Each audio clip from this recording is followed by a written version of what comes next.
I pledge allegiance to the flag of the United States of America and to the republic for which it stands, one nation, under God, indivisible, with liberty and justice for all.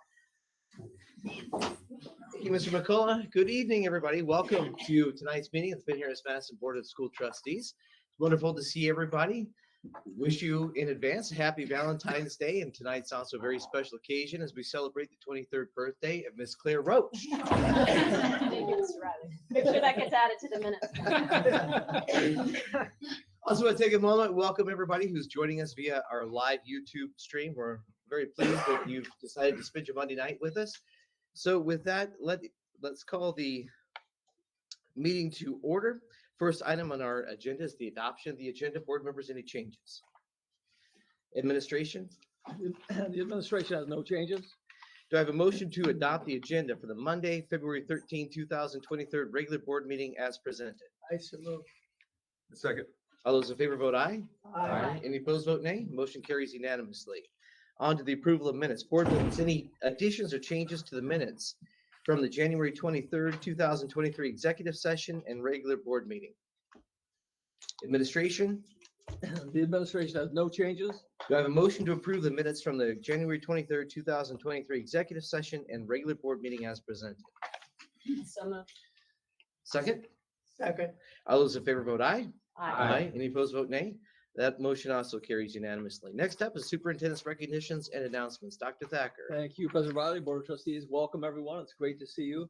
And tonight, it's my pleasure to introduce and welcome a special guest student ambassador from Penn High School, Noah Schaefer. Noah, thank you for joining us in Kiara's place. Thank you. Good evening, Dr. Thacker, President Riley, and members of the board. Unfortunately, Kiara couldn't attend this meeting, thus I'm here in her place. As a quick introduction, my name is Noah Schaefer, and I'm a sophomore. I'm a member of Kingsman Court, as well as boys cross country, boys track and field, freshman mentoring, key club, speech, and debate. I'm excited to take this opportunity to recognize Penn's achievements over the past few weeks. Starting with athletics, this past weekend, girls swim and dive placed third in the state after claiming the sectional crown on February 4th. Our very own Millie Christensen, a junior, not only won the NIC MVP for the girls swim and dive, but also won the individual state title in the 100 freestyle, making her a 3-time state champion. The boys swim and dive team also won the NIC title as they are gearing up for their playoff run. Coach Preston, the head coach of both teams, won the NIC's Girls Swim and Dive Coach of the Year award.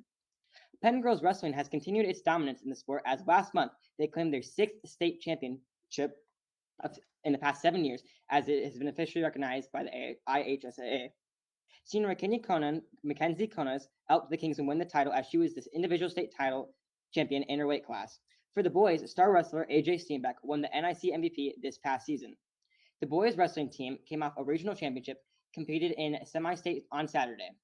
4 individuals qualified for the state meet: AJ Steenbeck, Bryce Stetton, Wes Harper, and Vinnie Freeman.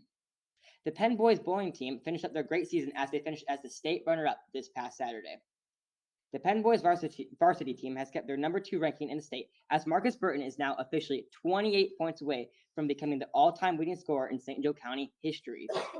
The future is bright for the Kingsmen as the freshman basketball team finished their undefeated season at 22-0 with an NIC championship. To wrap up our athletic news, we had 11 student athletes who signed this past National Signing Day. In fine arts news, Mahima Vinay, a junior, was one of the 4 gold winners in the Indiana Music Educators Association 22 composition competition with her piece in Adronomous Salmon. The Penn Orchestra will perform her piece at the spring concert on April 19th. On January 31st, the orchestra welcomed elementary kids to the CPA, demonstrating to them how the orchestra works, the instruments used, and played famous pop culture songs for them. This past Friday, Penn's Evening of Jazz sold out as our Kingsmen put together a stellar show. In academic news, on February 5th, the Penn debate team placed 5th at the state meet. Okul Mambani placed 3rd in Lincoln Douglas debate, and Tasneem Ahmed placed top 10 in Congress debate. At the Northwest Indiana District competition held this past Saturday, Okul Mambani and Noah Schaefer, yes, a different Noah Schaefer, qualified for the national tournament, which will be held in Phoenix, Arizona in June. As their teammate, I am so incredibly proud of those two, and I'm excited to see them perform in Phoenix this summer. I also want to take a moment to congratulate Miss Morton on completing 18 graduate credits toward a dual credit credential in English and Mr. Blazo for winning the Homes of Heroes Teacher of the Month award in January. In December, our very own Mrs. DeWiggins and Mr. Starkweather graduated with their master's degree in English education from Indiana Wesleyan. On to Kingsman Court news. We successfully just completed the sale of our Valentine Grams, which allowing students the opportunity to send their friends a special treat for Valentine's Day. Secondly, Kingsman Court introduced a school-wide competition in the school-wide class meeting we had on January 25th. This is known as the Keep Pedaling Contest, which will include a series of fun contests every month for our G3 classes. These contests will be fun while promoting a healthy classroom environment and bonding among classmates. To help increase our participation in these contests, monthly prizes will be given to the top class at each grade level.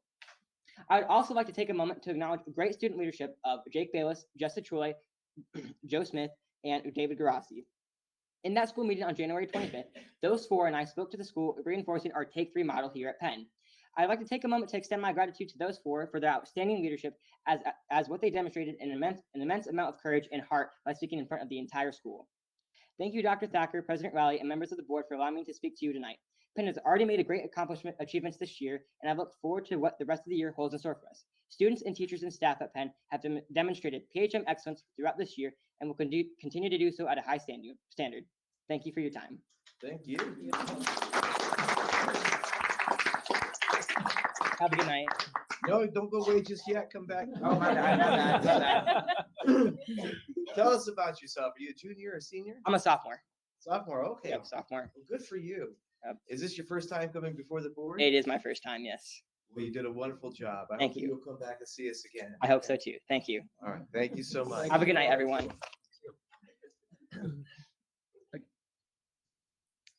Okay, now as we move into the next edition, this is the What's New in Technology.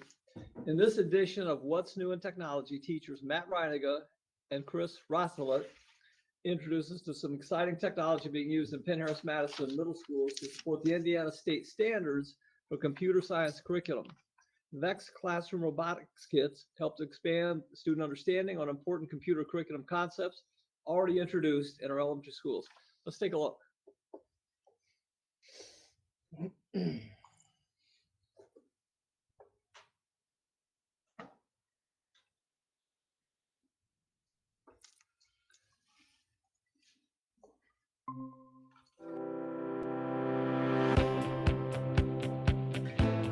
All three of the middle schools got 15 of the VEX robotics kits. We're really excited about it. It's replacing equipment that we've had for many years. This is a really exciting upgrade for us. It really allows the students to focus on problem solving their designs and problem solving their coding rather than problem solving issues with the equipment that we were starting to have with the older stuff. So right now we're working our way through one of the challenges set up to play a round of freeze tag with robots. So the students are building up their base robot, adding a bump switch to the back. That's where they get tagged on their robots. They'll be controlling it via controller for that. We're working through a series of different sub-activities in there. So they learn a little bit about programming the robot to do some things autonomously.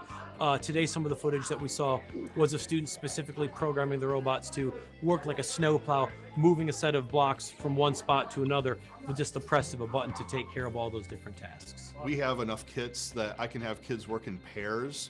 They took off with it so much more than even what I expected them to do. Students wanted to try things. They wanted to try things with the coding beyond what we were doing in class. So the other fun part about it is using block-based programming makes the coding language a little more accessible and easy, but there's a whole new set of activities they can do with the new equipment. Last year, technology contacted me about replacing the classroom laptops because they were on the schedule to be replaced. I replied and told them that we don't really use them so much anymore now that the students have Chromebooks. I worked with our technology department and Matt Hapke to figure out that we could use the money in a much better way. We got the materials that we needed. We didn't get materials that we don't need, and I feel like the money is really being spent in a wise way. And it has really changed the face of the robotic side of PLTW here at middle school. So it's a great thing. We appreciate it, and we look forward to the next thing too.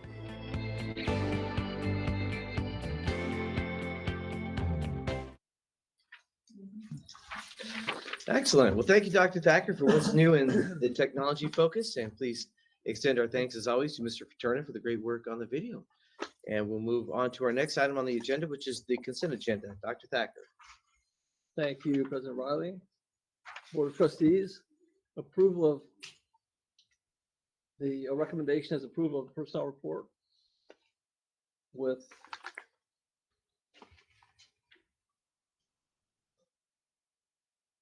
the consent agenda items listed.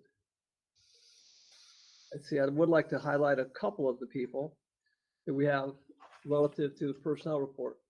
The administration recommends approval of all 13 of the items appearing on the agenda, but I would like to highlight a couple of these. Now, we talk about great teachers. Okay, Barbara Miller at Penn High School is going to retire at the end of the school year following 29 years of service.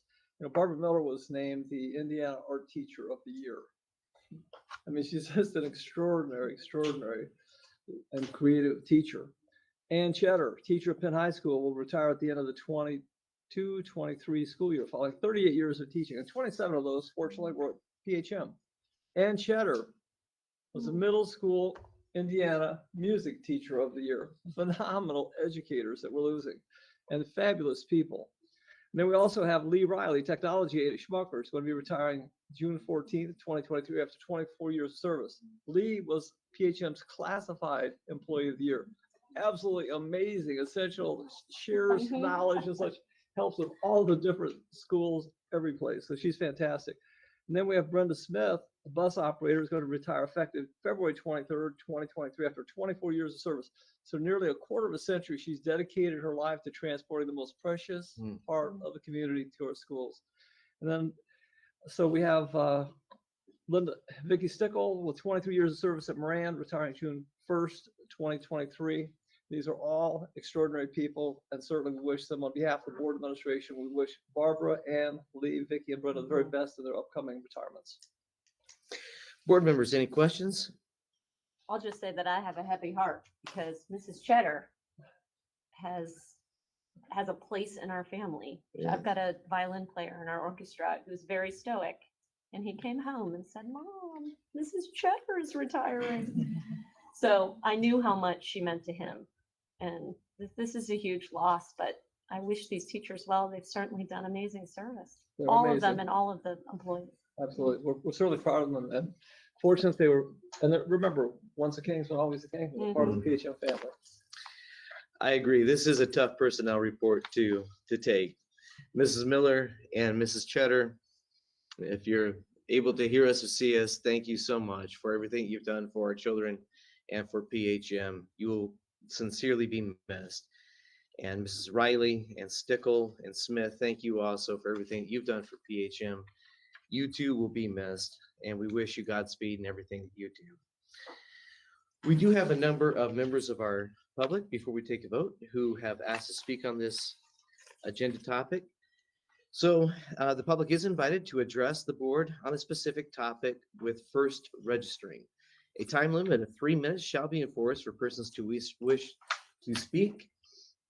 It is requested that names and addresses be stated at the beginning of such comments. Individuals may speak only once during this section of the agenda. Personnel issues are absolutely not to be addressed during open sessions of the board. Concerns about individual employees of the district should be brought to the superintendent or to his designee. Board Attorney John Rogers will keep time and will let you know as your time is expiring. And I will call on the individuals in the order in which I received them. So Christy Witt. Hi, my name is Christy Witt. You have my address. Dr. Thacker, President Riley, and the board. Thank you for letting me speak. I would like to speak on behalf of one of the speakers for professional development that you're looking to bring forward to our teachers, Ms. Kluth. Like many other education equity activists, Ms. Kluth wants the bar lowered in schools. She wants everyone brought down to the lowest common denominator because equity never ever makes students rise to the occasion. Equity brings everyone down in the same way Marxism does that for society and for our economy. In the same book that the title of her presentation to PHM is called Don't We Already Do Inclusion, Ms. Kluth writes, are there any programs, norms, structures in your district that are simply too special? How can you make them less special? What kind of pushback might you get from challenging special structures? How can you respond to any resistance? This is in her playbook to teachers, possibly what she will be telling our teachers if you allow her to come here. No more special excellent programs because that means somebody somewhere might be left out. In fact, Ms. Cluth proudly posts on her Twitter page an excerpt from Learning for Justice that reads, alongside our new name comes a new magazine issue. This issue dives deep into the ways that white supremacy manifests in US schools and the ways educators and students can push back. However, what is most concerning is that we are paying her almost $7,000 for this for 2.5 hours. We have a director of special education, Ms. Todd, who we pay to be the district's leader and expert in special education. You are double dipping. Why do we have so many inflated administration jobs if all you continue to do is pay consultants thousands of dollars on top of these salaries and then tell us you are being fiscally responsible? Nowhere in this contract does it state where this money is coming from. Is this a grant? Is it from the PHM Ed Foundation? Have you taken money out of the education fund? Is this a product of ESSER money? Your taxpayers and donors should know where their dollars are spent. I'm asking you to reconsider Ms. Cluth's contract. We do not need more political activism presented to our teachers for a cost that does not represent the need to remain financially responsible. Thank you. Thank you, Mrs. Wynn. Next up is Anastasia Glassburn.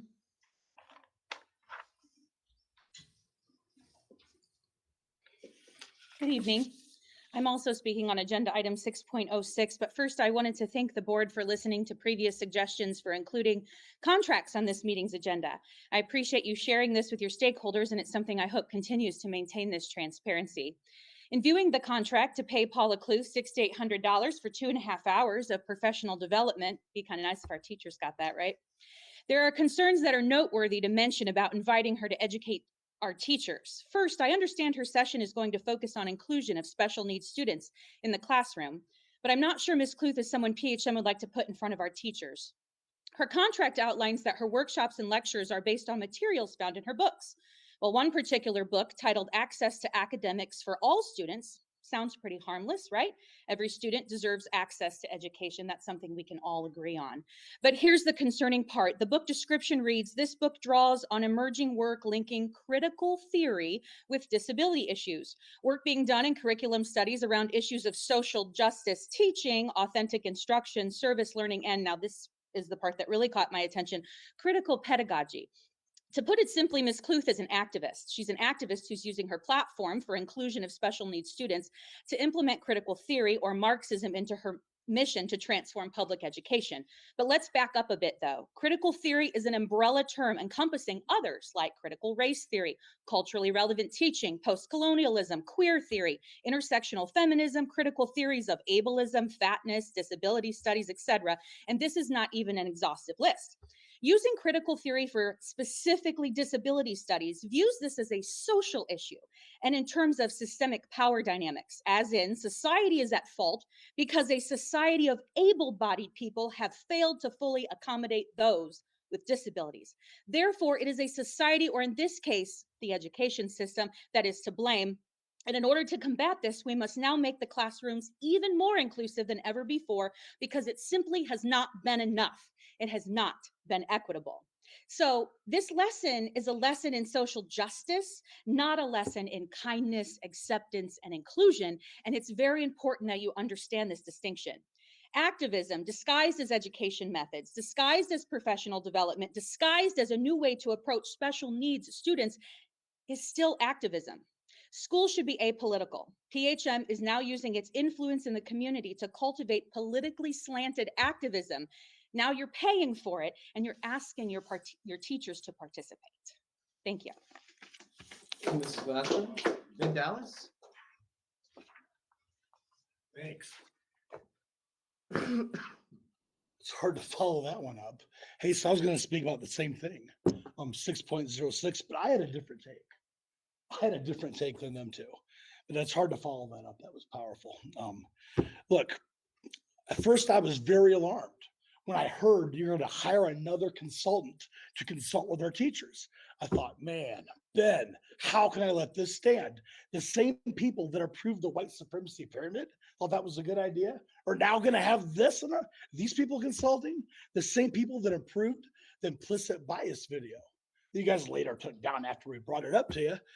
Those same people are going to hire this, but then at a changing moment, I heard that someone else is going to be in charge of this, not you guys. And I actually kind of support it, right? I heard Gina Todd is going to be administrating this, and she's not an activist. So, I mean, I don't know. I mean, if you look at her social media, you won't find who she voted for in the last several election cycles. She's no activist. So, I mean, and honestly, if we're going to hire consultants and pay them 6,000 something for every 2 hours, I suggest we expand that role of hers. Why not have her also hire all teachers and let's pay them $6,000 for every 2 hours of consulting with the students? And if the money obviously comes from the chocolate factory. I mean, we don't know where the money comes from. So if we have that kind of money, let's pay our teachers that money and end the teacher shortage problem. That's about all I got. Thank you. Thank you, Mr. Dallas. Based on public comment, board members, any questions or comments for the administration? Yeah, I've got a couple questions in regards to some of the stuff that was brought up. What type of research, or I guess background, was conducted on this? I'm concerned by some of the things that were brought to light by some of the community members. Ms. Todd, would you like to share some background information on Dr. Cluth? Sure. So, Ms. Todd, why don't you come on up to the microphone so people on the internet can hear you? Paula Cluth is a well-known national speaker on inclusion. I watched her present on many national level conferences for people that work in special education. She has written many books on inclusion, many of which a lot of us have read. So we paid her through rescue plan money to come and do in-service with our teachers that work with students with special needs and with students who are teachers who work in gen ed. So we loved what she presented. We didn't do background on any of the things that were brought up today. We just researched her as someone who believed in the philosophy of inclusion, which we certainly do believe in including all students, and that's why we brought her in. Where exactly is this money coming from? The American Rescue Plan, those were funds that were released post-COVID for exceptional education. Were there any other type of, or any other professionals that could provide the same type of or similar professional development that might be kind of attributed as maybe not so controversial based off some of the things that were just pointed out? Did we look at anyone else? There's no one I know that has her caliber of experience. That's why we chose her. Nothing in her presentation was in any way controversial or political. Simply how to teach students with disabilities and how to include those students in with students without disabilities. One final question I have with her consultancy we would partnership with her. If we were to vote to approve her this item, are we able to have some type of transparency with the public to inform the community members about the concerns they just brought to our attention to ensure some of those things they just provided aren't seeping in any way? I'm not sure I understand the question. What would you like us to do? Is there a way for some of the community members just pointed out some concerns they have on those beliefs she has as an individual, those seeping in some way in the professional development that she would provide to our staff and faculty through the partnership we would have with her? Would it be helpful if Pretty much what I'm asking for is, simply put, what she comes to talk to, can parents, community members have access to that same presentation? Is that a yes, no, or is that possible? Well, we're having her speak at the Principals Institute. So I don't know. We can certainly reach out to her and ask if she would provide her materials for review. That's a concern I just have, just being transparent with our public. If I, as one individual board member, were to vote to approve this, I believe it's important that that information is provided to them. Sure. Yeah, we'd we be can very do that. happy to make sure that we get the information and that we And we You can make share that it. We say, here's a- accessible to here's- everyone. it could, right, when we're talking about the Principals Institute, we put on a website, here are the kinds of things that the teachers are learning. And sometimes they have things that are copyrighted, but I don't think that, I'm not aware of her copywriting those in-services for us, but we'd be glad. Not to my knowledge. I'd be happy to ask her. Yes. We'll do it. Okay. Yeah, I know there might be certain copyrights in play, but just being transparent with our public. Sure. I know every individual has their viewpoints outside of what they do in their daily work. But as an individual board member, I want to ensure that we're being transparent with our public, and she has a right to provide for herself and her family. And I just want to make sure we're providing to the community the concerns they brought up. Yeah, I'm sure that wouldn't be a problem at all for her materials to be shared, you mean? But Yes. Yeah, that's On what she is here, talking about. sure. Board members, other questions or comments? Okay. Okay, do I have a motion to approve the February 13, 2023 consent agenda as presented by Dr. Thacker? So move. Second? Second. All those in favor vote aye. Aye. Any opposed, vote nay. Motion carries by a vote of 6-0. Thank you, Dr. Thacker. Thank you, Ms. Todd. Move on to the next item, which is approval of the middle school student teacher trip. Dr. Thacker. This is another really exciting opportunity for our students. Okay, so tonight we have Schmucker Middle School teacher, Miss Allison Marsh, along with Dr. Dean Knoll. They're joining us to request final board approval for the middle school student and teacher trip to Europe this summer, which is 2023. Introducing this item will be Dr. Othershore. Thank you, Dr. Thacker, President Riley, members of the board. It is our pleasure to bring Dr. Dean Knoll as well as Mrs. Marsh back for final approval this evening. You will be excited to see what the student teacher trip to Italy looks like for this summer. So, welcome. All right. Well, good evening, President Riley, Dr. Thacker, members of the board. Of course, I'm always happy to share about this topic with all of you. And if you will recall, the first time we came to you asking permission to publicize this trip and bring it out, I was by myself because Ms. Marsh was traveling with students. So she's back and she's going to be sharing the details about this trip. We're just really excited because the feedback has been absolutely phenomenal. So she's going to share those details with you tonight, as in we are in the days of final preparation. So. Thank you, Dr. Dean Knoll.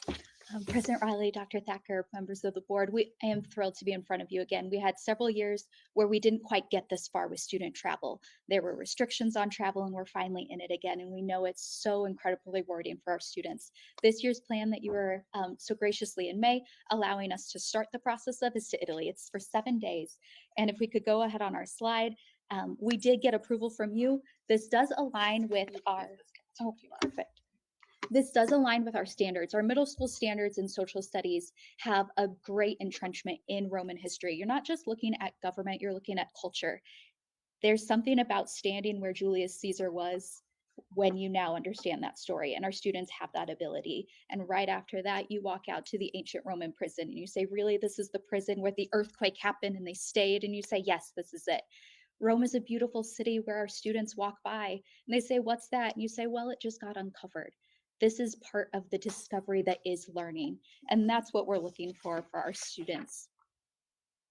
And that's why we travel. Specifically, we will start in Rome. We'll spend 3 days in Rome doing those historical, beautiful things with our students, but then don't ever think we won't do a couple of fun things. We'll head up north to Perugia. That's a region, most of you know the region of Tuscany. Perugia is right next door. This is your chocolate factories. We're taking middle schoolers. You know you've got to get a little bit of extra buy-in with some chocolate factories. We'll come back through Assisi. Assisi is the home place of St. Francis, and if you know the Franciscans, so you'll see his original, incredibly humble yet inspiring cathedral and the massive basilica that is encompassed it. And then we'll head back to Rome before we come home. I might add that it's also the birth or the home of St. Clair of Assisi. It is. It's like- It is very My much favorite so. place. Yeah, that- Sorry, her Mrs. Marsh, we're and her interrupting. statues are Yeah, and on my everywhere. birthday, all that. And then, so we have our official dates. We will leave on Monday, June 26th. We'll arrive home on Sunday, July 2nd. This is going to be at the very kind of push into our second session of summer school things. So it's really a great time period that our teachers who are helping our students and facilitating so much learning that it fits into those schedules. We'll be taking 98 travelers. This breaks down to 63 of our students. That is 26 Discovery students, 17 Grissom students, and 20 Schmucker students. We will be taking 21 parent chaperones, as well as 14 PHM staff members. That's 6 Discovery staff, 1 Grissom staff, and 6 Schmucker staff, as well as Dr. Dean Knoll. We've been preparing. You gave us permission. Once a month, we've been preparing with students. And this comes in the form of an early morning meeting before school. And we go through everything from how to be a safe traveler to take part in what it is to experience. Our biggest day is a half day. We take all of our students to Discovery's LGI, and we spend a cultural experience where we made pasta with our hands. We learned how to carry money effectively so you don't get pickpocketed.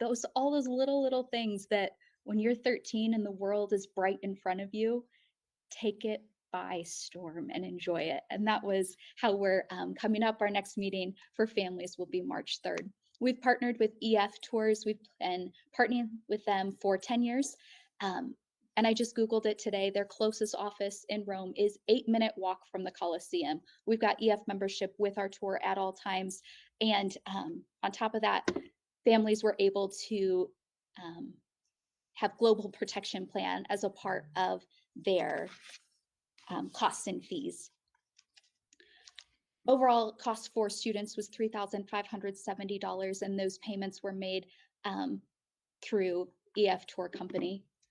Do you have questions about what our kids are going to be doing this summer? No questions, just sheer unbridled jealousy. I would vote no if the Dolomites were involved and I wasn't. Wow, what an incredible trip. First of all, it's so good to see you again. And thank you It's for been a organizing while. Thank you this. for having us back in with such fun things. It has been a while, and it's so wonderful for our students to be able to participate in these trips. This is before us for a vote tonight. Board members, any questions or comments? Well, then, do I have a motion to approve the middle school student teacher trip to Europe from June 26th to July the 2nd, 2023, as presented? I so move. I second. All those in favor vote aye. Aye. Any opposed vote nay. Motion carries unanimously. So Dr. Short, Dr. Dean Knoll, and Mrs. Marsh, thank you so much for doing this. You know what would be great? Next year, I presume you're going to do the same thing. I hope so. We rotate. You got to pick somewhere new. Well, bring back some pictures. We'd love to see it, and see the excitement in our students when they see some of these incredible places. So have a wonderful trip. Thank you very much, board members, Dr. Ecker. Thank you very much. Okay, we'll move on to our instruction report for this evening. Dr. Thacker. Thank you, President Riley, Board of Trustees. We have these amazing teachers in our school system. We hire these brand new teachers. We think about how we can make them even better. So talking about accelerating their learning curve in PHM. And so this evening, Dr. Levon Dean Knoll, Director of Professional Development and Student Learning, and new teachers, Jenna Keogh from Walt Disney Elementary School, Ryan Zerfus from Schmucker Middle School, and Dr. Richard Robinson from Penn High School are going to share how PHM supports all new teachers to PHM. So Dr. Short is going to add a few more comments to that. Thank you, Dr. Thacker, President Riley, members of the board. Yes, so supporting teachers in all aspects is one of the things that we thrive on and really enjoy. And so it's great to be able to have 3 diverse teachers here with us this evening. Our teaching force looks different and we embrace that. We love that. And Dr. Dean Knoll is here with our new teachers to share a little bit about what the mentoring process looks like for them. All right, well, good evening again, President Riley, Dr. Thacker, and members of the board. I feel like this is an ideal juxtaposition of what you started with the retirements, right? We're celebrating on that end of the spectrum. Now I'm going to give you the other end of that spectrum tonight. So again, I'm always glad to share with you what we're doing with teachers. So I'm going to jump right in and kind of echo what Dr. Short was talking about is really who we are as our new teachers, right? We think about that very differently, that maybe some might have a picture of new teachers are fresh out of college. We definitely have some of those teachers this year, some that are brand new, and this is their first teaching position. They're very excited about that. But we also have some experienced teachers. So we have teachers who moved into the area, teachers who maybe were in a different school corporation and decided to join us and bring their perspectives and approaches. Then we also have some people who have gone through a transition to teaching program. So maybe this is a second career for them and they've moved into that. And you're going to hear all three of those kind of this evening. Lots of different perspectives. So I think that's good to keep in mind, because when we talk about new teacher PD, we're not talking about just brand new teachers. We're talking about new teachers to PHM, right? And that's very important for us, that we help them understand the level of excellence that we expect here at PHM and kind of what that means to fit into our PHM culture. So to do that, we have lots of different supports put into place. So the first one is we do a welcome to PHM. This is a kind of a pretty much a full day session run by our HR department. And then we have different departments and different groups that touch base with all those new teachers. So that's done with everyone before the school year starts. Then we do things like district meetings, which Jenna Keogh is going to share with you about. So those are ones where we collaborate between different school buildings throughout the whole school corporation. Then we have mentoring, which Mr. Zerfus is going to share. So this is true in all of our buildings, right? That we match up a new teacher with a current PHM teacher to help them kind of mentor and bring them along. This can be lots of different partnerships. So sometimes they might teach the same content and be the same PLC. Sometimes they're not, right? Sometimes it might be a kindergarten teacher, but their mentor is a third grade teacher, just to give them a different perspective, someone to go to if they need something. Then last but not least, we have each different school has their kind of own school support. So maybe if you're a middle school teacher, you might have a support directly in your building or at the high school. So that's what Dr. Richardson is going to talk about, this specific school support this evening. So on that note, I am going to pass it. My name is Jenna Keogh, and I'm a third grade teacher at Walt Disney. Although this is my 6th year of teaching, it's my first year with PHM. As a new teacher in the district, I was immediately relieved to be provided many resources for a successful transition. I quickly learned that new teacher PD sessions were useful even as a 6th-year teacher. These professional development sessions have built upon teachers' prior classroom experiences and provide us with a culture of sharing, which in turn gives immediate value. We have the opportunity to attend a professional development session each month. The topics covered at these sessions have been incredibly beneficial to me as an educator. One session that has been most impactful for me was our technology session. It was here that I learned about the various online learning avenues available to both students and staff. We know that technology is integrated into every part of our lives these days, so it's been fun for me to learn how to incorporate technology into a positive learning experience for my students. Our newest classroom favorite is Flowcabulary, which combines music with various subjects, and anyone that knows me knows that I love a good beat.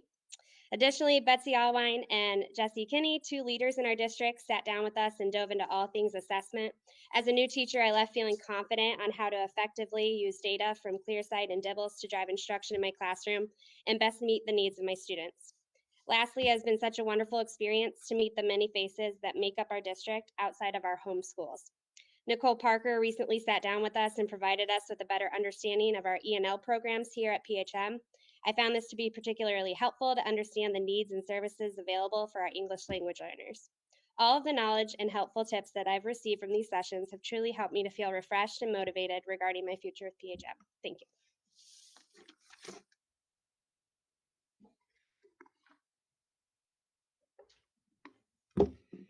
All right, good evening. My name is Ryan Zerfus, although some of my students have the propensity to call me Mr. Mario. I'm not entirely sure why, but you know, they're funny. I am a 7th and 8th grade language arts teacher at Schmucker Middle School, and I started just before Thanksgiving. So it's been roughly 3 months, and I transitioned into this from another career. I want to share with you about my experience with what we call PLCs, or professional learning communities, and also with mentor teachers. Since I teach 2 grades, I'm a part of 2 PLCs, so 7th grade language arts and 8th grade language arts. and both PLCs meet weekly. During these times, we get to connect with our peers, check in with how recent days and lessons have gone, and most importantly, look to the upcoming 2 to 3 weeks and solidify our plans so that we're in step with each other. This collaboration enables us to share the load of planning, gathering resources and activities together, and allowing us just to encourage one another. Additionally, our PLCs are a great time to keep ourselves aligned with things like state standards, meeting the needs of specific students based off of clear site testing data, and adjusting our goals as a group. In addition to my weekly PLC meetings, each content area has a multi-grade meeting once a month. And during this time, all language arts teachers come together with our principal, Kristen Martin, to collaborate, align, encourage, and calibrate our planning. Lastly, on top of all of this, I have 2 incredible mentor teachers that are a constant source of help and direction for me. For me, those people are Maddie Schmidt for 8th grade and Paige Adams for 7th grade, 2 incredible teachers. Really, really appreciate them. Having these 2 as mentors sets me up for success on a day-to-day basis. I can turn to them anytime I have questions or if I'm feeling unsure about something. They check in with me regularly to make sure that I feel prepared for the days ahead and that I'm fully equipped. This combination of one-to-one mentorship and group collaboration has truly meant the world to me as a brand new teacher at PHM. It shouldn't be a surprise to anyone that the transition into the world of education can be a little tough. However, these supports that have been set up at Schmucker have put me in a position to not just survive my first year of teaching, but thrive in the company of so many excellent coworkers. I am sure not all districts go to this level to surround their new teachers with resources and people. And for me, trying to imagine that is really hard.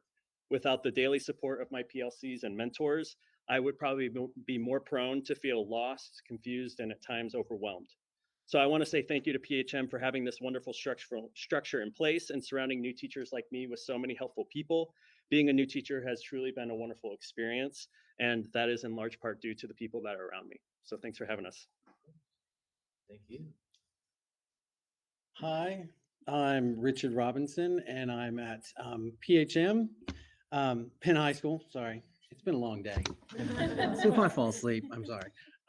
So yeah, at Penn High School, my introduction and really transition here started with actually one of these meetings. And I hope you know how important these meetings are, coming from someone from out of state, what it meant to be a Penn faculty member. I saw from these meetings online in the height of COVID, the way that you talked about supporting teachers and the way that you had the tough conversations supporting the community. So when I knew that I was traveling from South Carolina to move to Indiana, I typed in first on Google, best schools in Indiana, and this came up. But then in doing my due diligence, I saw from the way that you guys discuss and support teachers that this was a good place to be. So what did they do to support me in a transition and all of my fellow teachers? Well, at Penn High School, they have monthly staff meetings on Tuesday that are led by either instructional leaders, or it's a great opportunity for us as new people and older faculty to share ideas and what we know, trying to bridge that theory and practice. And also the new teacher PD that they have every second Tuesday has been really wonderful to get acclimated to the school itself.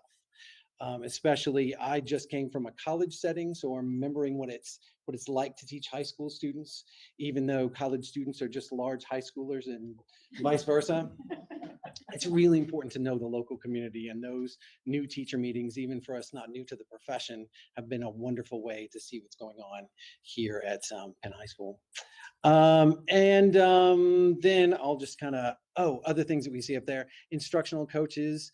To have someone in your building that has a little bit of their time off to think about how to teach well and to support you. Not everyone has that. Not every school I've been at has that.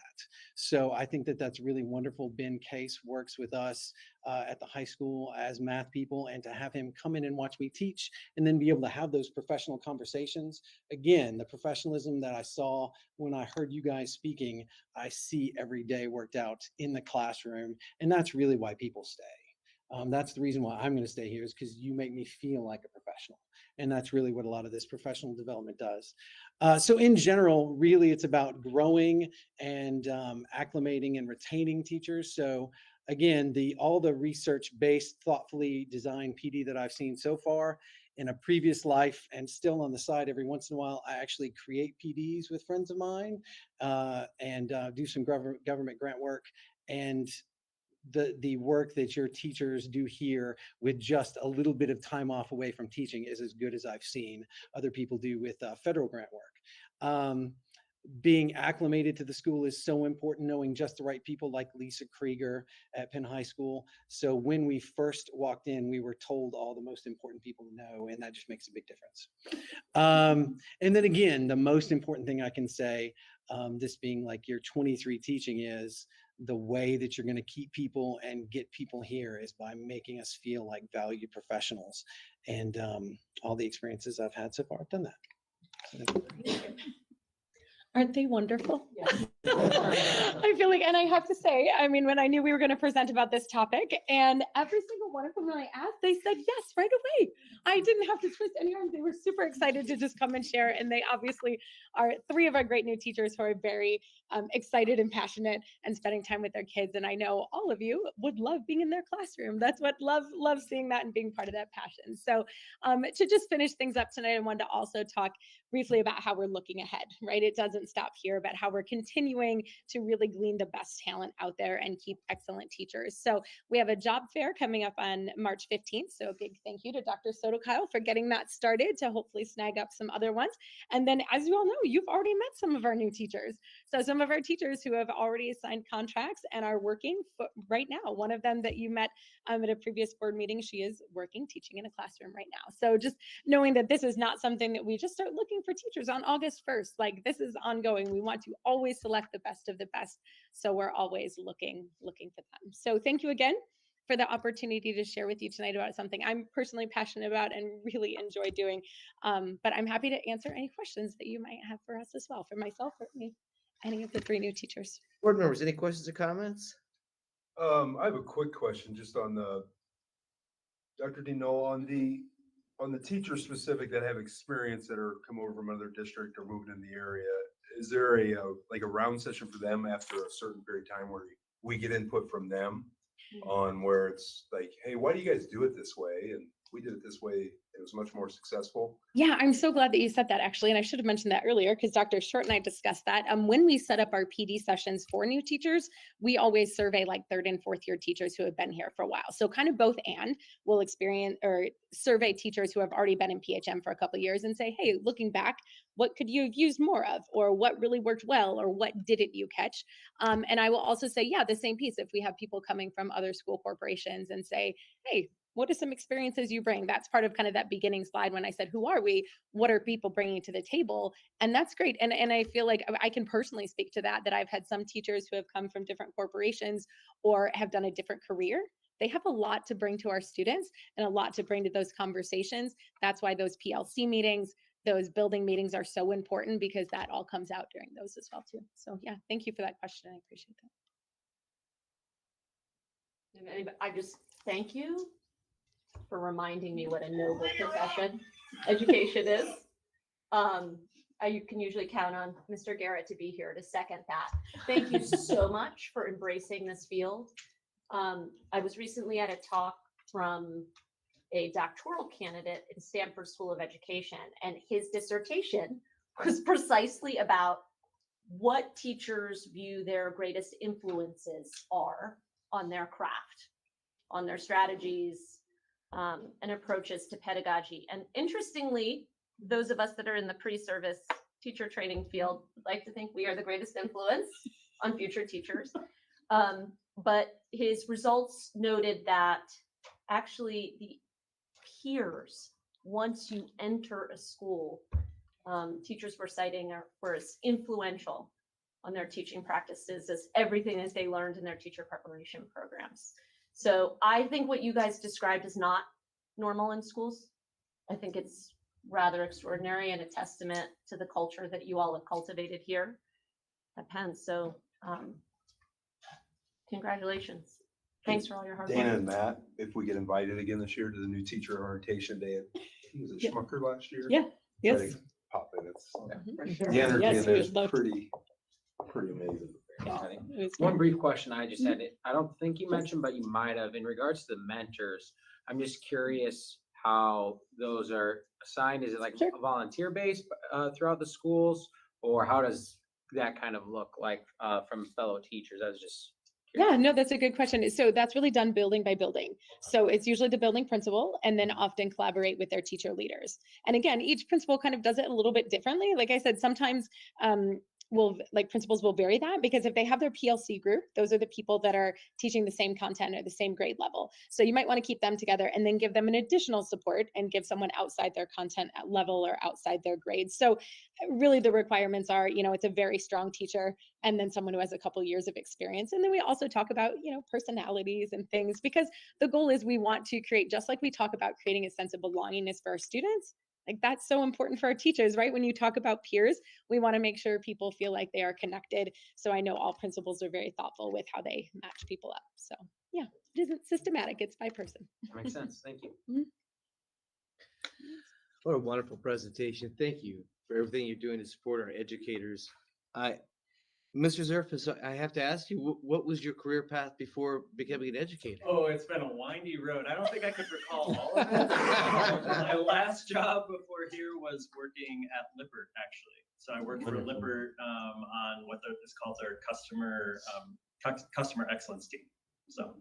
And where did you go for your transition to teaching program? I actually have not started yet. I'm currently on an emergency license. Yes. I'm about to start because I wanted to see where I'm going to land position-wise next year before I started my program. My hope is to be in science. Great. Then 3 more years. Yeah. One more year of coursework. One more year of coursework, but 3 more years to pass all those tests. I'm hoping to do it through the state is where I'm going to go through. Well, that's awesome. Well, welcome to PHM. Welcome to the education profession. It's a noble one, and so glad that you chose it. So I don't know, Ms. Keogh and Mr. Zerfus and Dr. Robinson, if you were told ahead of time what you just committed yourself to. Because it is said that any teacher in his or her first year at PHM who presents to the board makes a 10-year commitment to stay at PHM. I forgot that part. With a lofty small print. Very, very small print. They must have left that detail out. Yeah, okay. This was a terrific presentation. Thank you all so much for everything you're doing for our students and for the schools. Thank you, Dr. Levon Dean Null, for everything you're doing as well. Great presentation. See you soon. Mr. Rogers, can I actually ask one more question? When we have teachers who come to us who want to pursue a transition to teaching, do we fund their transition to teaching in exchange for a commitment to stay at PHM? We have not. We support them with all the different programming, but we have not funded. I do hope we will consider that in the If you wanna future. talk I about it, understand this year is the year, but All ears. I think it is important. I think considering the teacher crisis, it is very important to invest in members of the community that want to pursue the profession. We have had some conversations about that, and it is an issue that's on the CBA radar screen. Okay, we'll move along to agenda item 11.01, which is authorization for the publication of legal notice. Dr. Thacker. Thank you, President Riley and Board of Trustees. Director of Business Services, Mr. Jerry Hawkins, will make a presentation on the administration's proposed recommendation for the 2023 general obligation bond for capital improvements. Following Mr. Hawkins' presentation, you'll ask the board to authorize the advertisement of the notice of hearing on the 2023 general obligation bond for capital improvements. Mr. Hawkins, welcome. Thank you, Dr. Thacker, President Riley, and members of the board.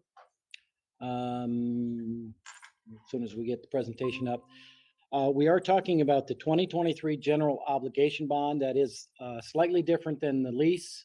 We don't have to lease a premises with this type of bond. It is a part or a start of what we will be doing this year, and I'll kind of explain as we go. First of all, I want to show you the debt, our current debt, and it kind of breaks it down by the type of debt that we have, what's out there in terms of our payments. And as you can see, our current debt is decreasing significantly, and anticipated tax rate would be going down based on this. Our goal is to stabilize our tax rate and keep it level or fairly level across the board, so that we don't have ups and downs that impact taxpayers. So our goal here is to kind of fill in that gap as we go. So if you look at this, this is the proposed 2023 general obligation bonds, and the blue is the new debt. The gray is the total of all the previous slide of all that debt. And as you can see, the numbers on the left side show the dollar amount, and then the line shows the tax rate as we go. It is estimated, now it is totally an estimate, but it is estimated that even with this increase in 2024, that there would be a slight decrease in our tax rate, but we are planning to bring more information and more projects to you in the coming months, and that'll fill in that gap in a sense to stabilize that tax rate. We don't know our assessed value, obviously, for 2024, so it's an estimate on what we think the tax rate will do, but that's why we'll bring to you later after we know assessed value, so we can maintain the tax rate at a stable place. Come on. Come on. Next slide, please. Can you advance it? There we go. All right, this is an estimate of different pieces of information, financial information related to this bond. It is 6.105. The cost of issuance is 149. Hard and soft costs, kind of go through all of it, but this gives you an idea of what we anticipate the estimated interest would be, maximum annual payment. So if we went back to that graph, you would see whatever's the largest part of that bar graph, that's what that is. Now, the estimated maximum tax rate impact, this is not taking into consideration any debt that's falling off. So the key part to this is, as debt falls off, we're really, if you look at that bottom one, we're really anticipating a little over 7.5 cent, just under 8 cent decrease in our tax rate, even with this in there. And that's why I say we have room for future projects that we will be bringing to you down the road. Last slide, can you, oh, there it goes. So basically, the key to this one is it covers projects previously planned and approved, but delayed. So we had a variety of reasons things were delayed. We also inserted some projects that weren't originally planned, the work at Meadows Edge and the soccer field, which had been approved previously, but was delayed. And we brought those back, or we'll be bringing those back for work to be done soon. And this is kind of filling that place where those are taking those dollars, and we need to continue with the projects that were delayed. We do anticipate a closing at the end of April. That's an estimate, but that's kind of where we're seeing we should be able to get this, all the steps and all the hoops accomplished, jump through that we need to do by the end of April. And that's my presentation. Are there questions on that? The recommendation is that you approve the advertising of this to have a hearing. And yeah, I think in your notes, you would have the timeline, anticipated timeline that we're looking at. Questions for me? I was just going to call for board members who have any questions or comments. There's a lot of talk that there's probably a good chance there could be some tax relief in this year's tax bills. They've already said the first bill is going to be what it is, but if there's, I think, kind of enough pressure, they will cut the second. So do we have any extra money that if we don't quite get what we expect out of the second payment to cover this year's expense? Well, we'll have no problem with this that's before you today. Where it might impact is a future one. And by the time we bring that to you, we will know what the legislature is has voted on and is anticipated. So I think if I understand your question right, That information will be coming by what legislators decide to do, and then we'll analyze that impact on us and make a recommendation in the future for future funding or future. I guess my biggest concern is if they cut the second payment, will we have the money to pay this year? Okay, That's my I'm concern. okay. I misunderstood what your question was. Second payment of taxpayers' money for their property taxes. The difficulty is that our 23 budget is established. And if they cut back on what is the revenue that we are to receive, we would be required to find funding either rainy day or somewhere else. I have a hard time believing, I've never seen them where they would cut taxes at this stage of the game for 2023. Now, it's likely they would do that for 2024. That's for sure, I think. So, and that's what I was referring to is the 2024. We have time to establish what those parameters will be. 2023, it depends how much they cut, but we have room in other places that we would be okay. But I also don't anticipate, I think most of them understand that 23 budgets are built on revenue that, following all the laws that were approved, it would be difficult to turn around and cut that payment from us and then say, you still got to make your payments when our revenue is cut out from under us. So I have a hard time believing they're going to do that for 2023. Well, That's my opinion, but that doesn't that's go very why far. They said they were going to wait till the last minute, so you better watch that Christmas tree bill. We'll keep an eye on it, and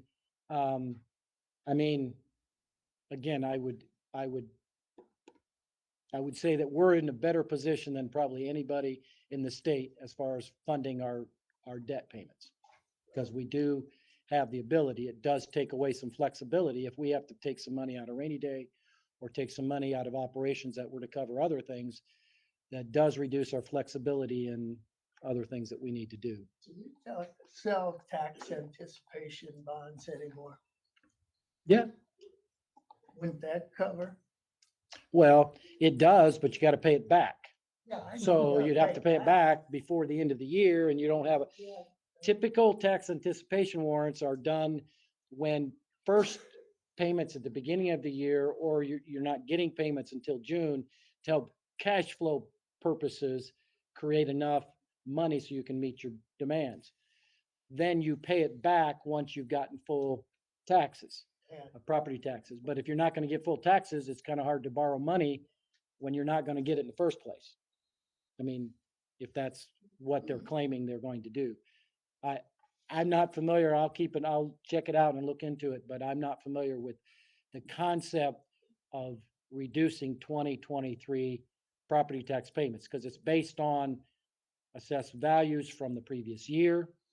And they already have the tax cap in place. So, they're trying to fix a problem that from assessed value growth that is a temporary problem that will stabilize. Another thing I hear is when they reassess, it'll be less.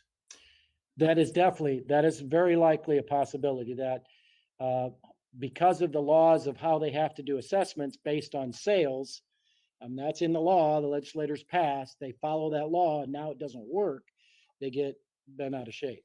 Sorry, shouldn't say it that way. But then they do a knee-jerk reaction and try to fix it, when giving it time to settle, it will correct itself in time.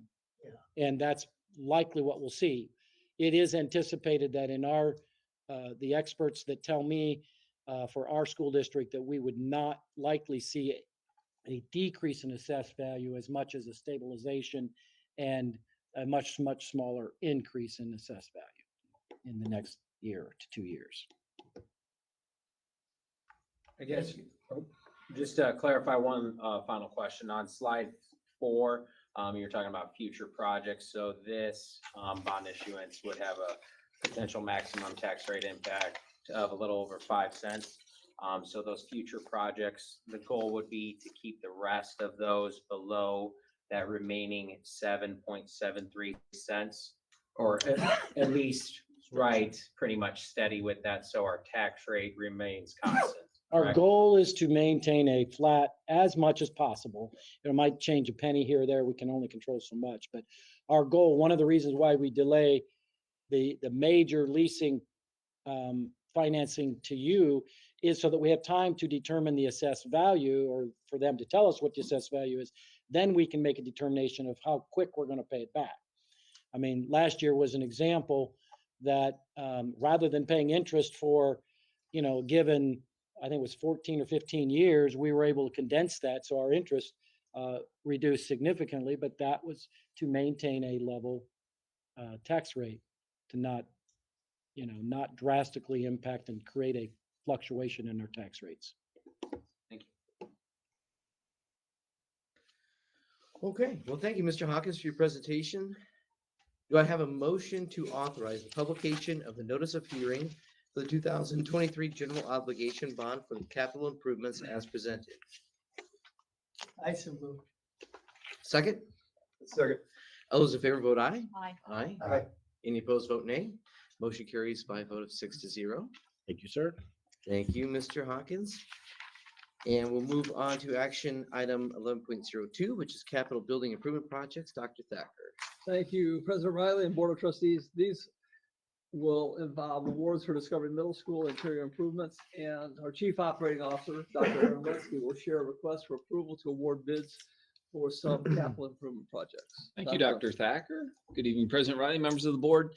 This evening, the administration, in collaboration with our architect, with Fannie and Howie, Mr. Mike Ship, recommends awarding our interior improvements at Discovery Middle School.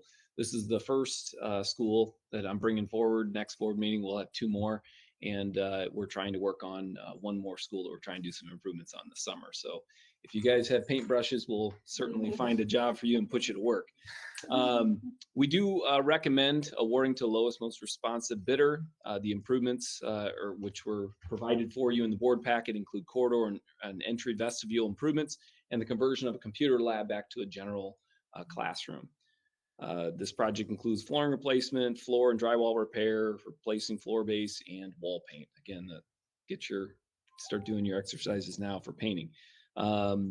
We are recommending a total award for quotes for number 10, A, B, and C, 11, 12, and 13 to Gibson Lewis LLC in the amount of $313,000. And if approved, the projects will be completed this summer. Be happy to answer any questions. Great. Questions for Dr. Linsky? I noticed there's only one bidder on those. What do they believe it's A good bid? a good bid? Yes. Unfortunately, we invited 5, and we've done that. It's a tough market out there, and individuals there's a lot of business to be had, and it's tough to get people to quote and bid jobs. But Gibson Lewis is a longtime partner. Yeah. We do compare this against other bids, and they're comparing against the market value they're seeing in other districts, and they tell me it's a good bid.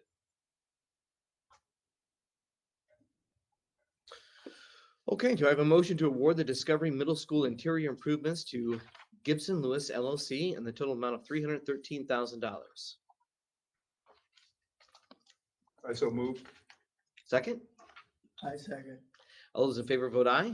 Aye. Any opposed, vote nay. That motion also carries unanimously. And we'll move on to our final business action item, Dr. Thacker. Thank you, President Riley and Board of Trustees. This action is for the approval of professional services agreements, and Dr. Linsky will continue with this final business action item tonight with a request for approval of 2 professional services agreements. Thank you, Dr. Thacker. The first agreement is with Danch Harner and Associates survey work that's going to take place at Penn High School and Schmucker Middle School campus. The work is being performed to prepare our sites for future capital improvements. Both these properties currently make up of several parcels, and based on how the land was originally acquired by the district. And so in order to have those future improvements not span across more than one parcel, it impacts how we borrow money, it impacts how the projects are approved. with the county. Survey work needs to be conducted to consolidate those parcels. So the recommended work includes preparation of topographical surveys, boundary surveys, and then working with the minor subdivision plats for those identified lots. The total work cost for the 7 identified services is $72,750, and if approved, the work would begin this spring in preparation for what could be construction this summer. The full scope of those services, maps, and a letter of recommendation was included in your board packet. The second relates to the bond issuance that you just approved for us to authorize. The second is the agreement with Stifel, Nicholas and Company to serve as our underwriter for that 2023 general obligation bond financing. The intent is for the school district to use a negotiated bond sale process. This is the same process we've used since 2020. Jerry Hawkins, our Executive Director of Business Finance, recommends this, and we will utilize this process again as he's found it to be very favorable from his seat and gives us the most flexibility and gives us the most advantageous results, which is important as we're trying to be good stewards of our tax dollars. Commission for Stifel is generated at the time of sale, and that does not, there's no direct cost to PHM. So that agreement was attached for your review. Great. Questions for Dr. Linsky? What kind of interest rate you looking at for this bond? Defer that to my colleague, esteemed colleague, who keeps closer eye on that market. That's a great question. They are estimating around 4%, maybe a little under. Don't think it's going to go much above that, but don't know. Don't know till we get to the market. But based on sales of the way they've been going now, I think they threw out a higher one when they were doing worst case scenarios, but I think they would anticipate around the 4%.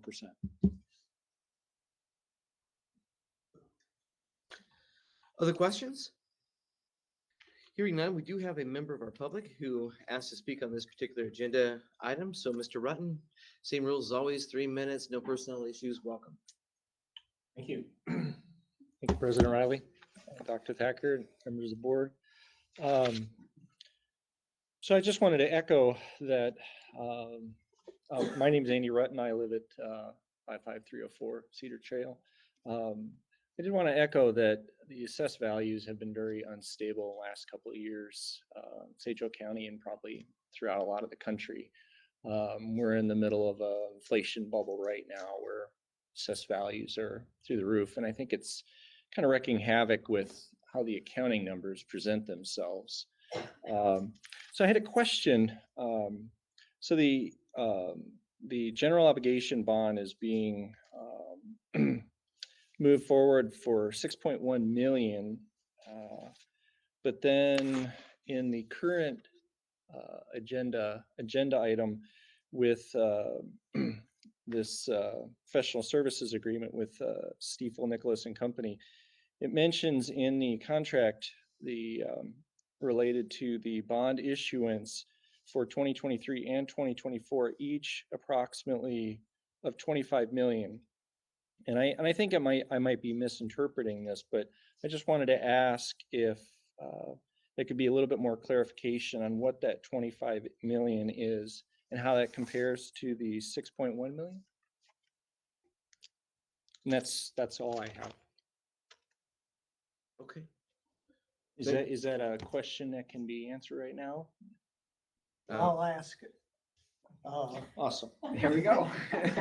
How does that relate to the 25 million? I think I know what they're talking about. but- Yeah, I think what they're referencing in that letter is the anticipated issuance of future debt as we bring those projects for you coming this fall. I think that's what they reference in their actual letter to the district. There's no bearing on the 6.1 They million. don't sell this with other bonds? That's what I took the 25 million meant. No, there's not that I'm seeing in the letter. That says no bearing on the $6.1 million. The purpose of the letter is to encompass any borrowing that we might do. we're not obligated to do anything, and they're only paid if we choose to do something. So they put a large number and wanted to cover multiple years so that they have the history with us and that type of thing. It's not to add our sale with other sales. They do some of that as part of negotiated, but that's not the purpose of the letter. The letter is simply saying, we want to be your underwriter going forward for the next 2 years, and anticipated dollars. They put that a high number because we haven't determined what that number is going to be, and they want to make sure they've encompassed all of our needs. And again, we're not obligated to stick with Stiefel. If for some reason we didn't have a good experience, weren't happy, we would choose a different underwriter in the future. Okay.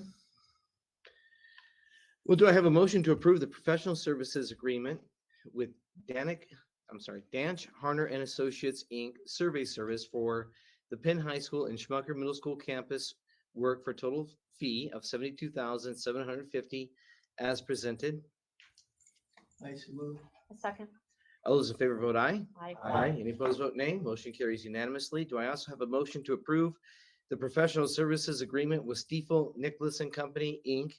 for building improvements for the 2023 general obligation bonds and lease financing as presented? I so move. Second.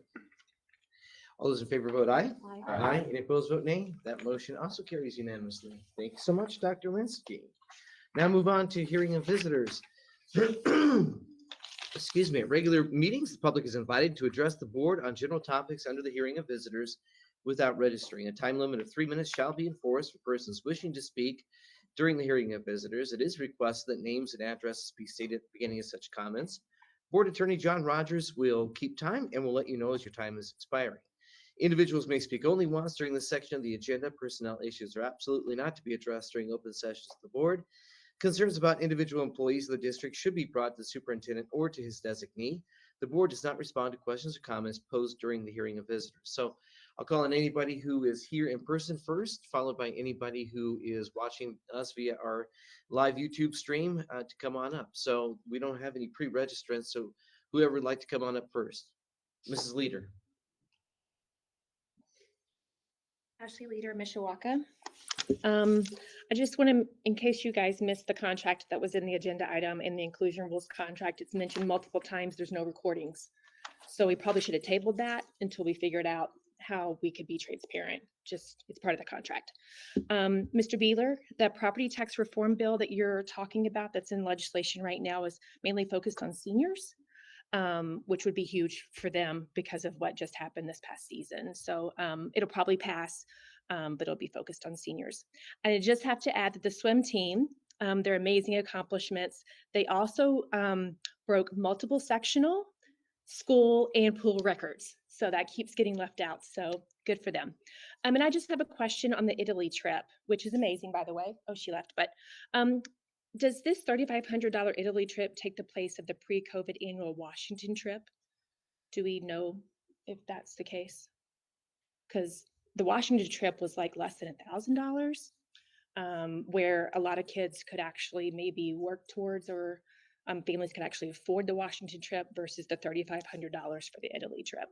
The Washington trip happens every year and the Europe trip is every other year. That's how it Okay. always was in the past. I'm assuming it's the same. I don't know that to be true. for sure. Okay. I just didn't know because my kid missed out because of COVID. So, I just thought that was cool. And the other thing, back to the inclusion, Paula lady, her website is pretty thorough. I just hate to pay $6,800. I know you've already voted on that, but I watched a few of her blog posts today and a few of her videos. She has all of her information on the website that you can actually print off. So it was just kind of concerning that, I don't know, $6,800 is a lot. And I know there's probably kids who could only dream of going to Italy. I would have loved to see some of that funding maybe be given to kids who probably will never have that opportunity again. I mean, we talk a lot about equity, but some of these trips that our students get to take, not every kid gets to ever take those. And I loved that the Early College Academy program was able to provide that trip to every student through fundraising or making it affordable enough, which is, we talk about equity. So I don't know, just future reference when we talk about trips like this, maybe we find a way to make it available for every student to possibly go to trips like these. Thanks. Okay. Thank you, Mrs. Leader. Would anybody else like to address the board? Mrs. Witt? So my name is Christy Witt. Thank you for letting me speak again. I live in Granger. You have my address. So the approval of Ms. Kluth tonight without taking any consideration of what concerns a part of your triangle brought forward, like you did with Dr. Disatel's, is telling. You could have tabled it and spent the 5 minutes like I did doing research. 5 minutes that's all it took. But that's not why I chose to speak again. At some point, if not already, board, you will be offered millions of dollars to implement the whole child and turning our schools into mental health facilities. It's here in Indiana. I don't know if you've been approached, but boards are accepting up to $5 million at least to turn schools into mental health institutions. Why are we focused on the whole child, but we don't focus on the whole speaker? All their thoughts, feelings on everything political, just like when you decided to keep a band choreographer who posted inappropriate photos and compromising positions while tagging the color guard, you actually gave him a raise. If we aren't looking at the whole person you've hired to be around our children, I certainly don't think you're fit to turn PHM into mental institutions. I'm actually starting to feel as a stakeholder that you're trying to fix problems that you helped create, especially over COVID. Please think long and hard before going down this slippery slope. Again, I know it's here in Indiana. Every time I come up, I feel like a lot of people say, oh, we're just bringing up the situations that aren't happening here. We know they're happening. So if you're being approached to take millions of dollars to create whole child and mental health institutions, it's just not appropriate. Please stick to the academics for our children. Thank you. Okay. Anybody else? Okay. Do we have anybody who wants to address the board via our live stream? No, we do not. Okay, we'll close the hearing of visitors and we'll move on to board announcements and reports and requests. Board members, do you have anything to report or request? I would just like to say Anastasia, who spoke earlier, she mentioned the transparency on what was provided prior to the meeting. And I noticed that over the weekend when I was reviewing the content that's provided to us versus the public. It's different than the other meetings since I was sworn in on January 9th. And I do want to, as a board member, echo that I appreciate that, at least in my eye, we have been more transparent on providing contracts and such. I know a couple community members brought that up at a prior board meeting. So I just wanted to echo it from my seat that I noticed some improvement there. Dr. Linsky, I'm going to ask you a favor. Just, you brought up that many of our contractors with whom we do business, I'm making an inference that they're short on employees, perhaps, and that's why we're not getting more bids. Well, I think there's just a lot of people, you know, that COVID created, the pandemic created, not only delays in a lot of improvements, but then, you know, obviously supply chain, you know, so that's impacting everything still. We can't do anything about the supply chain issues, That's but true. if you wouldn't mind reaching out to the people with whom we do business and just letting them know that on March 14th, we will have a job fair at Penn High School, sponsored by the PHM Education Foundation. Just wanted to make sure that they know that should they want to recruit the most talented labor force between the ages of 15 and 18. Absolutely. Good point. In the state of Indiana. So that would be great on the ground marketing. Be happy to do that. Thank you. You're very welcome. One other thing I just had a question on, and this was something that came up during this past fall's campaign, was before school and after school pickup. I know with the influx and increase of out-of-district students and parents, guardians, grandparents deciding to transport their kids or grandkids to school, the before school and after school pickup lines are rather long. I've noticed that in prior months here at the high school on Jefferson. In my opinion, it's a safety concern in some ways. And safety, of course, all of us can agree. I mean, we don't need to preach that. Safety is priority number one for any school district.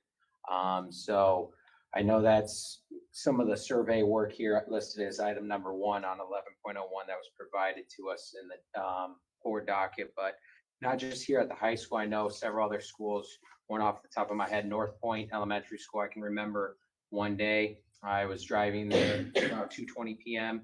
and the after school pickup line was all the way out into the road to that intersection, which I would Adams believe and is Cherry. Adams and Cherry. And you had cars pulled over on all four ways of the stop sign, or well, three, because you wouldn't have anyone heading south, but pulled over wanting to get into that after school pickup line. And I would imagine a lot of other schools are in similar cases as well. So is there anything in the works, or is there anything we can do to bring in outside groups to figure out a solution? Yeah, so, I mean, some of our challenges obviously is human behavior. I mean, Right. the best thing we can do as advocates in the community is talk to our friends, talk to our neighbors, and advocate that they put their children on the safest mode of transportation, which is the school bus.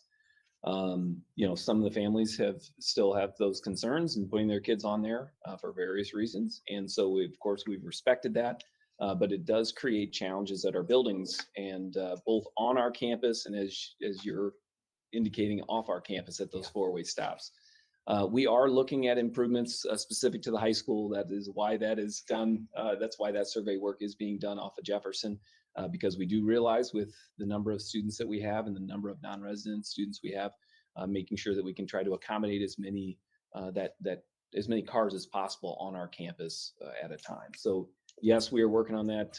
Tommy Teeter's working hard with many of our officers who work those situations. And, you know, I think number one thing we can impact right now is just human behavior. So we advocate that everybody talk to their friends, talk to their neighbors, and then also just obey traffic laws and obey the individuals, you know, getting people to pull up and, you know, everyone wants to drop their child maybe off at, you know, right at the door. We have a very long takeoff place where you can drop your kid off, and getting the kids out the door and saying your goodbyes before you get to the school, all those little things. I mean, chain reaction can really improve it. You know, is it going to solve the problem? No. We have, you know, for a 10 to 13 minute window, we've got a lot of traffic. But 99% of the time, it's a pretty good situation on our campuses. Okay, other reports or requests? Let's move on to the next agenda item, which is announcements. The next regular meeting of the Penn-Harris-Madison Board of School Trustees will convene on Monday, February the 27th, 2023 at 7 p.m. at Penn High School. There's no further business before the board. Do I have a motion to adjourn tonight's meeting? I so move. I second. All those in favor vote aye. Aye. Any opposed vote nay. Motion carries unanimously. We're adjourned at 8:29 p.m.